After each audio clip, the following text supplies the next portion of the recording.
ایک منظر کو آپ دیکھتے ہیں جو نگاہوں سے دور ہے، تو وہ منظر جب اس وقت تک آپ کو نظر آئے گا جب تک آپ کی نگاہیں اس پر لگی ہوئی ہیں، لیکن اگر آپ اپنی آنکھ میں کوئی لینس وغیرہ لگا لیں تو جس قسم کا لینس ہوگا سارے کے سارے مناظر اسی طرح نظر آئیں گے۔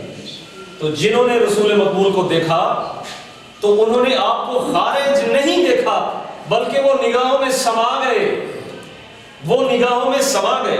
تو جب نگاہوں کے اندر ان کی صورت آ گئی تو اب انہوں نے جس منظر کو بھی دیکھا وہاں جلوہ محمدی دیکھا۔ یہی وجہ تھی کہ در و دیوار اور شجر و حجر ان کو جانتے تھے۔ چونکہ عمر فاروق نے دیکھا تو عمر فاروق کی آنکھوں میں اور عمر فاروق کے ذہن میں وہ صورت سما گئی۔ تو جب وہ صورت سما گئی تو پھر انہوں نے دریا کو یہ خط لکھنا تھا کہ خدا کے حکم سے اگر تو بہتا ہے، سیلاب آتا ہے تو رک جا، رک جاتا ہے تو بہنے لگتا ہے۔ کیوں؟ پیچھے طاقت اسی صورت کی تھی جس کو دیکھا۔ تو جس نے دیکھا تو وہ اس کی آنکھوں میں وہ سما گئی، اور جس نے نہیں دیکھا سو اس نے کچھ بھی نہیں دیکھا، کیونکہ وہ ایک جلوہ گری تھی۔ وہاں پر جذب کی کیفیت طاری ہوئی اور ان کی زبان سے نکلا کہ ان ھذا الا ملک کریم۔ اور آپ کو یہ بتاتا جاؤں کہ یہ بات کفار عرب نے بھی کہی ہے، لیکن وہ آپ کی صورت کے اعتبار سے نہیں کہی بلکہ اس کلام کے اعتبار سے کہی ہے کہ جو آپ پر اترا ہے۔ اس لیے حضرت یوسف کا یہ معجزہ تھا کہ جس پر ان کی حسن کی جلوہ گری ہو جاتی اس کے پاس آگے سے کوئی جواب ہی نہ رہتا، لیکن اللہ نے اپنے محبوب کے لیے یہ معجزہ قرار دیا کہ تمہاری صورت، تمہاری سیرت تو معجزہ ہے ہی، تمہارا معجزہ بھی اسی طرح کا کر دیتا ہوں تاکہ تمہارے امتیوں کو اور دوسروں کو یہ خبر ہو جائے کہ جناب محمد رسول اللہ کا سب سے بڑا معجزہ وہ کتاب ہے جو ان پر اتاری گئی ہے، اور جس کا اقرار کیا انہوں نے ما ھذا کلام البشر۔ وہاں کہا تھا ان ھذا الا ملک کریم، یعنی یہ کوئی بشر نہیں، یہ تو کوئی بزرگ فرشتہ ہے۔ اور یہاں پر یہ نہیں کہا کہ یہ کوئی بزرگ فرشتہ ہے، اس لیے کہ یہ بھی بات تھی کہ جب عیسیٰ ابن مریم علیہ السلام آپ مردوں کو زندہ کرتے تھے تو آپ کو خدا کہا گیا، لیکن یہاں پر آپ کے دوست آپ کی نظروں کے سامنے شہید ہوئے اور ان کو زندہ نہیں کیا گیا تاکہ اس امت سے یہ کبھی عقیدہ پیدا ہی نہ ہو کہ آپ خدا ہیں۔ آپ کی نظروں کے سامنے آپ کے چچا کا کلیجہ چبایا گیا، لیکن ان کے کلیجہ چبانے کے عمل کو نہ روکا گیا نہ ان کو زندہ کیا گیا، تاکہ اس امت میں کبھی یہ چیز پیدا ہی نہ ہو کہ آپ خدا ہیں، اور یہ بھی کبھی پیدا نہ ہو کہ آپ خدا سے جدا ہیں، یہ بھی کبھی پیدا نہ ہو۔ چنانچہ دونوں عقیدوں کو درست رکھنے کے لیے یہ سارا عمل دہرایا گیا، اور خدا کا یہ قاعدہ نہیں تھا اور خدا کو یہ مقصود نہیں تھا کہ جیسے مصر میں حضرت یوسف کے حسن پر عورتیں فریفتہ ہوئیں، فرمایا کہ ہم اپنے محبوب پر یہ صورتحال پیدا نہیں کریں گے بلکہ قیامت تک کے لیے آنے والے لوگوں میں ہوپ ہی ایسی ڈال دیں گے کہ جو دیکھے یا نہ دیکھے فدا ہو جائے۔ نعرہ تکبیر، نعرہ رسالت، نعرہ رسالت، عظمت و شان مصطفیٰ۔ ایک بات جو حضور آتے آتے ذہن میں آئی اور کاغذ پہ لکھ لیا کہ اتنا حافظہ نہیں ہے کہ یاد رہے، لکھ لیتا ہوں تو سبق سنا دوں گا۔ در قبول افتد مرا عالی شرف اعلیٰ نصیب، کہ اسی سورہ میں ایک آیت ہے کہ وَبْيَضَّتْ عَيْنَاهُ مِنَ الْحُزْنِ۔ میں نے ایک مرتبہ اس شخص سے سوال کیا جو بڑا عالم فاضل دوسرے مسلک کا تھا، مطلب میں نے کہا یہ حسن کیا ہے؟ اگر تم یہ کہو کہ یہ حسن بیٹے کی جدائی میں تھا تو اس کا مطلب یہ ہوا کہ نبی ایک مخلوق اور بیٹے کی جدائی میں اتنا رویا کہ نابینا ہو گیا، بجائے یہ کہ وہ عشق الہی میں روتا، بیٹی کی جدائی میں روتا رہا کہ نابینا ہو گیا۔ زبان خاموش اور علم کا دروازہ بند۔ اب کیا ہوا؟ وہی بزرگوں کے فیضان، نظر کا جو فیضان ہوتا ہے چونکہ وہ اللہ کا ہے اس لیے اس کا مقابلہ تو ہو نہیں سکتا. میں نے کہا بیٹھو کہ میں تمہیں بتاتا ہوں کہ یہ حزن کیا ہے. یہ حزن کیا ہے. یہ بات تو درست ہے کہ جس کو یہ حزن لگا ہے اسی کو پتا ہے کہ یہ حزن کیا ہے. لیکن کبھی یہ ہوتا ہے کہ جس کو اس حزن کی جس نے چاشنی چکی ہو, جو اس کے پاس بیٹھا ہو تو اس کو بھی پتا ہوتا ہے کہ یہ حزن کیا ہے, کیونکہ پاس بیٹھنے والے کو صحبت کا اثر ضرور ہوتا ہے. بیٹھ میں نے کہا بتاؤں کہ یہ حزن کیا ہے. حضرت یوسف پر جو حضرت یعقوب کی نگاہ تھی تو وہ اس لیے تھی کہ یوسف عام آدمی نہیں ہے, یہ وہ مواد اور یہ جو وجود ہے اس پر خدا کی تجلی ہے. تو چونکہ یعقوب علیہ السلام کی نظر اللہ کی طرف سے تھی اور خدا کی تجلی یوسف علیہ السلام کے وجود پر تھی, اس لیے جب آپ حق کے پاس گئے تو حق سے حقیقت سے مجاز کی طرف آئے. یہ وہ عشق تھا, یہ وہ رجوع تھا جو خدا کے لیے, خدا کی طرف سے خدا کے بندے کے لیے تھا. تو اس لیے یہ کہنا ہی بھیجا ہوگا کہ یہ محبت مخلوق کی تھی, یہ اسی خالق کی محبت کا ایک جذب تھا اور ایک حزن تھا جو اللہ تعالیٰ نے ایک صورت منسلی کے اندر رکھ دیا, اور وہ جناب یوسف کا مواد اور وجود. اس لیے اس پر یہ بات کہی ہی نہ جائے کہ یہ بیٹے کا عشق تھا. یہ عشق حقیقی تھا جو بیٹے کے وجود میں کیا جانے لگا, اور عشق حقیقی کے اس جذب کی وجہ سے اور اس کمال کی وجہ سے یہاں تک یوسف پہنچے کہ وہ فیضان جو نگاہ کے وسیلے سے حضرت یوسف کے وجود میں تھا, حق نے فرمایا کہ تو نے چونکہ یوسف سے اس لیے عشق کیا کہ یوسف پر ہم نے تجلی کی ہے, اس لیے یوسف کی قمیص تمہارے پاس آئے گی تو وہ نگاہ دوبارہ سے لوٹے. اب چونکہ ہمارے لیے نگاہ گئی ہے تو ہمارے ذریعے سے ہی نگاہ لوٹے گی, اور چونکہ اگر یہ بظاہر یہ ہوتا ہے کہ یوسف کی جدائی میں یہ بصارت گئی ہے تو پھر یوسف کے ملنے سے ہی لوٹے گی, کیونکہ یوسف کی وجہ سے گئی تو یوسف کی وجہ سے ہی لوٹی. بشرط اب معاملہ واضح ہو گیا, فرمایا یوسف کی وجہ سے نہیں گئی اور یوسف کی قمیص کی وجہ سے نہیں لوٹی, وہ نگاہ ہماری طرف ایک محبت اور عشق کے درد کی وجہ سے گئی اور اسی کی وجہ سے واپس لوٹی. اس لیے جو نبی کا اور مقرب کا جو وجود ہے وہ خدا کی تجلی سے خالی نہیں ہے. اگر ان کی جدائی کی وجہ سے بصارت گئی ہے تو انہی کی قمیص کی وجہ سے بصارت لوٹ آئی ہے. یہ خدا کا ایک انتظام ہے, یہ خدا کا ایک طریقہ ہے کہ وہ واسطہ بنا دیتا ہے, ذریعہ بنا دیتا ہے. اب یہاں پر مجھے ایک بات یاد آ رہی ہے اور یہ میرا چیلنج بھی ہے عرب و عجم میں, چیلنج ہے اس آیت سے میں کرتا ہوں اور اس کا جواب نہیں ہے. ایک آدمی یہ کہتا ہے کہ خدا کے ہوتے ہوئے غیر کی طرف توجہ کیوں کرتے ہیں؟ جب خدا ہے تو غیر کی طرف توجہ کیوں ہے؟ مسئلہ یہ ہے, مسئلہ اصل میں یہ ہے یا رسول اللہ یا غوث اعظم, یہ ساری باتیں بات کی. بنیادی اعتراض یہ ہے کہ خدا کے ہوتے ہوئے غیر کی طرف توجہ کیوں ہے؟ خدا کے ہوتے ہوئے غیر کی طرف مدد کیوں, استمداد کیوں ہے؟ خدا کے ہوتے ہوئے استعانت کیوں ہے؟ خدا کے ہوتے ہوئے توجہ کیوں ہے؟ خدا کے ہوتے ہوئے محبت کیوں ہے؟ خدا کے ہوتے ہوئے رجوع کیوں ہے؟ خدا کے ہوتے ہوئے طلب کیوں ہے؟ خدا کے ہوتے ہوئے شوق کیوں ہے؟ خدا کے ہوتے ہوئے ارادت کیوں ہے؟ مسئلہ اصل میں یہ ہے. اس کا جواب آپ کو قرآن شریف کی ایک آیت سے دیتا جاؤں, اور یہ بھی حضرت کا فیض ہے کہ آپ کی وجہ سے حضرت لوط علیہ السلام کے بعد جب فرشتے آتے ہیں, ایک رستے میں نے نوٹ کیا, اور اس سے پہلے ایک اور بات بھی کہتا جاؤں کہ یہ بیٹے کی قمیص کی وجہ سے باپ کی بینائی کیوں لوٹی؟ کیا بیٹا باپ سے بڑھ جاتا ہے؟ کیا بات. بیٹے کی قمیص سے باپ کی بینائی لوٹ رہی, حالانکہ باپ کی قمیص سے بیٹے کی بینائی لوٹنی چاہیے, کیونکہ بیٹا تو باپ کو ہدیہ ہے. مثلا ایک فیصلہ آتا ہے جناب داؤد کے پاس علیہ السلام, آپ اس کا فیصلہ فرماتے ہیں لَهُ 99 نَاجَةً وَلِيَ نَاجَةٌ وَاحِدَةٌ, اس کا فیصلہ کر دو.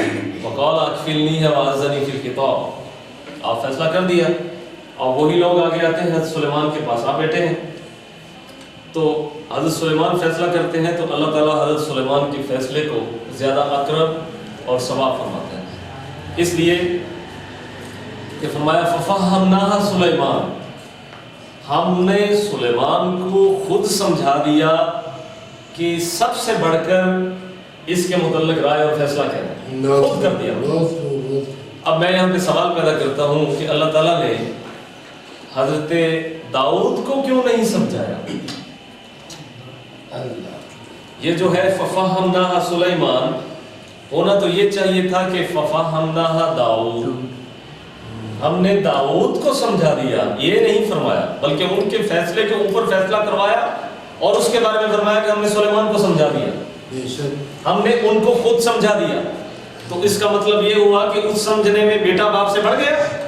نہیں، فرمایا جتنا بھی ہم سلیمان کو سمجھا لیں اور جتنا بھی ہم سلیمان کو عطا کر دیں، قرآن کی دوسری آیت کی طرف بھی توجہ کرو، کیونکہ ایک موضوع پر جب مختلف آیات ہوں تو نتیجہ سب کو ملانے سے نکلتا ہے. فرمایا اگر تم فَفَهَّمْنَاهَا، وہ لوگوں نے یہاں تک کہہ دیا کہ امتی کا عمل نبی کے برابر ہو جاتا ہے. اب یہ بات سمجھیے گا، یہاں سے امتی کا عمل نبی کے برابر ہو جاتا ہے یا نبی سے بڑھ بھی جاتا ہے، تو میں یہ کہتا ہوں کہ امتی کا عمل تو پھوٹتا ہی نبی سے ہے، برابر کیسے ہو جاتا ہے، بڑھ کیسے جاتا ہے؟ اب قرآن کی آیت سنیں، فرمایا سمجھایا سلیمان کو، سب کچھ دیا سلیمان کو، ولی سلیمان الرِّیحَ عاصِفَةً، مسخر کر دیا ہواؤں کو، مسخر کر دیا ان کے لیے جن کو، پرندوں کو، وحش طیور کو، سب کو مسخر کر دیا ان کے لیے. لیکن دوسری جگہ فرمایا قرآن پاک ہی میں وَوَهَبْنَا لِدَاوُودَ سُلَيْمَانَ، جہاں آ کر مور لگا دی کہ سلیمان اور جو کچھ سلیمان کا ہے یہ سارا تو ہم نے داؤد کو ہبہ کیا تھا. تو وہ ساری عظمتیں اور بزرگیاں اور سارا کچھ اگرچہ اس نبی کو عطا ہوا، لیکن فرمایا کہ اس کا باپ ہے، ہم نے تو سلیمان باپ کو ہبہ کیا تھا، تو جب اس کا وجود ہبہ کیا تھا تو اس کو جو فضیلت اور بزرگی دی تھی وہ تو بدرجہ آدم ہم نے داؤد کو دے دی. یہ الگ بات ہے کہ کبھی فیصلہ ہم اس سے کروا لیتے ہیں اور کبھی اس سے کروا لیتے ہیں. اسی یہی وجہ ہے کہ جب یہ غزوہ خندق ہوا تو وہ فرمایا گیا نا وَشَاوِرْهُمْ فِي الْأَمْرِ، ان سے مشورہ کیجئے کہ یہ کیا کہتے ہیں. تو اگرچہ ہم نے علم و حکمت آپ کو عطا کیا ہے اور آپ کی وجہ سے ہم ان پر کرتے ہیں، آپ کی نگاہوں سے ہم دیکھتے ہیں اور ہم انہیں سمجھاتے ہیں، لیکن جب ہم ان کو سمجھاتے ہیں تو آپ ان سے مشورہ کریں. وہ گویا کہ آپ مشورہ ان سے نہیں ہمارے ساتھ ہی کر رہے ہیں. سبحان اللہ. تو ایک صحابی نے کہا خندق کھود دیجیے، تو سرکار نے فرمایا ہاں بالکل ٹھیک ہے، کیونکہ اللہ تعالیٰ نے فرمایا کہ یہ صحابی کا مشورہ ضرور ہے، یہ ان کی رائے ضرور ہے، لیکن یہ تمہاری ہی نگاہوں سے جاری ہوئی ہے، اس لیے ان کی رائے اگر ثواب ہے بھی تو وہ تمہاری وجہ سے ہے. اس لیے فَفَهَمْنَا سلیمان سے کوئی آدمی یہ نہ سمجھ لے کہ داؤد علیہ السلام کا مرتبہ گھٹ گیا، کیونکہ خود جناب سلیمان کے بارے میں خدا نے فرمایا کہ وَوَهَبْنَا لِدَاوُودَ سُلَيْمَانَ، ہم نے سلیمان داؤد کو ہبہ کیا. اور آپ کو پتا ہے کہ ہبہ پر اجرت نہیں لی جاتی، ہبہ جو چیز کی جاتی ہے اس پر اجرت نہیں لیتی. دوسری بات جو قرآن میں بیان کرنے لگا ہوں وہ مسئلہ جو کہ چیلنج ہے، آپ یاد رکھیں، اور اتنی معقولی بات ہے کہ جس کا رد بھی کوئی نہیں کر سکتا، جس کا رد بھی نہیں ہوگا، وہ یہ ہے کہ جیسا کہ میں نے پہلے بیان کیا کہ خدا کے ہوتے ہوئے پھر غیر کی طرف دھیان کیوں، اسی کو تو شرک قرار دیتے ہیں. میں یہ کہتا ہوں کہ اگر یہ شرک ہے تو یہ تو نبی نے کیا. کس لیے؟ اب قرآن کی آیت سنیں. حضرت لوط علیہ السلام کے پاس جاتے ہیں قوم کے لوگ، فرشتے پہنچتے ہیں، پیچھے قوم کے لوگ بھی پہنچ جاتے ہیں. اب وہاں جب آپ دیکھتے ہیں ظاہری احوال کو اللہ تعالیٰ نے قرآن میں فرمایا ان القوۃ للہ جمیعا، قوت کا سرچشمہ خدا کی ذات، مدد کا سرچشمہ خدا کی ذات، نصرت خدا کی طرف سے، نصر من اللہ و فتح قریب من اللہ خدا کی طرف سے، واللہ یعصمک من الناس خدا کی طرف سے. اس طرح کی دیگر آیات بھی جو اس موضوع پر ہیں. اب جب وہ وہاں پہنچتے ہیں تو حضرت لوط علیہ السلام بظاہر پریشان ہوتے ہیں، اور جب پریشان ہوتے ہیں تو وہاں پر حضرت لوط یہ کہتے ہیں، اب یہ آپ آیت یاد رکھیے گا، حضرت کہتے ہیں کون ہے، وہ کہتے ہیں کہ لو ان لی بکم قوۃ او آوی الی رکن شدید۔ اب اس آیت کا ترجمہ پڑھ لیں، تمام کی تمام تفاصیل کھنگال لیں، اس کا معنی یہ ہے، یہی نکلے گا کہ کاش آج میرے پاس ان کے مقابلہ میں کوئی قوت ہوتی، جب میں کسی مضبوط چٹان کی حمایت لیتا یا آڑ بناتا۔ اب آپ مجھے بتائیے کہ جب اللہ تعالیٰ تمام طاقتوں کا سرچشمہ ہے تو حضرت لوط یہ کیوں کہہ رہے ہیں کہ ان کے مقابلے میں کوئی قوت ہوتی؟ کیا نبی کے پاس خدا کی قوت نہیں ہے؟ اس کا مطلب یہ ہے کہ نبی نے قوت کے سرچشمہ کے ہوتے ہوئے خدا کی مخلوق میں سے کسی قوت کو چاہا ہے اور طلب کیا ہے، او آوی الی رکن شدید، یا کوئی ایسی صورتحال پیدا ہو جاتی کہ ان کے مقابلے میں ہم ان کی پناہ لیتے، تو کیا خدا سے بڑی کوئی پناہ ہے؟ تو جب نبی مخلوق کی طرف توجہ کرے خدا کے ہوتے ہوئے دشمنوں کے مقابلے میں، جب نبی کرے تو وہ عین توحید ہے، اور جب امتی کرے تو وہ شرک کیسے ہو جائے؟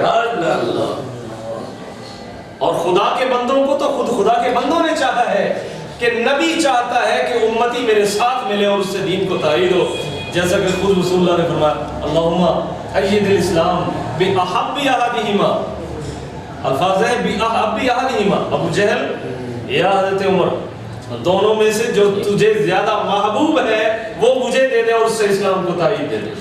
کیونکہ آپ کا یہ جملہ اس وقت صلاحیت کے اعتبار سے تھا، یعنی ابو جہل میں بھی صلاحیت ہے بظاہر اور عمر میں بھی صلاحیت ہے بظاہر۔ اب جس کو تو چاہتا ہے کیونکہ جب پیغمبر کو اختیار دیتے ہیں تو کبھی پیغمبر اختیار خدا کی بارگاہ میں لوٹا دیتا ہے، پیغمبر یہ چاہتا ہے کہ یہ اختیار تیری طرف لوٹ جائے، اب تو جسے چاہے اسے میرے ساتھ دے۔ یہی وجہ ہے کہ حضرت موسیٰ نے بھی یہ دعا کی ہے کہ ہارون اخشدد بہ حضری واشرکہ فی امری۔ حضرت موسیٰ کو جب اللہ تعالیٰ خود فرما رہا ہے کہ جائیے، اور آپ کو ہم نے اپنا نبی بنایا اور آپ ہیں نبی اور آپ کے ساتھ کلام کیا، لیکن پھر بھی آپ اللہ کے بندوں میں سے ایک بندہ مانگ رہے کہ وہ میرا بھائی مجھے دے دیجئے، اشدد بہ ازری، اس کے ساتھ میری کمر کو مضبوط کر دیجئے، وَأَشْرِكْهُ فِي أَمْرِي، اور اسے میرے معاملے میں میرا شریک کر دیجئے۔ تو اس کا مطلب یہ ہے کہ خدا کا وہ بندہ جو خدا سے ڈائریکٹ ہم کلام ہے اور نبیوں میں بڑے مرتبے والا نبی ہے، اور اس کے اس امت پر بھی احسانات ہیں، امت محمدیہ پر بھی۔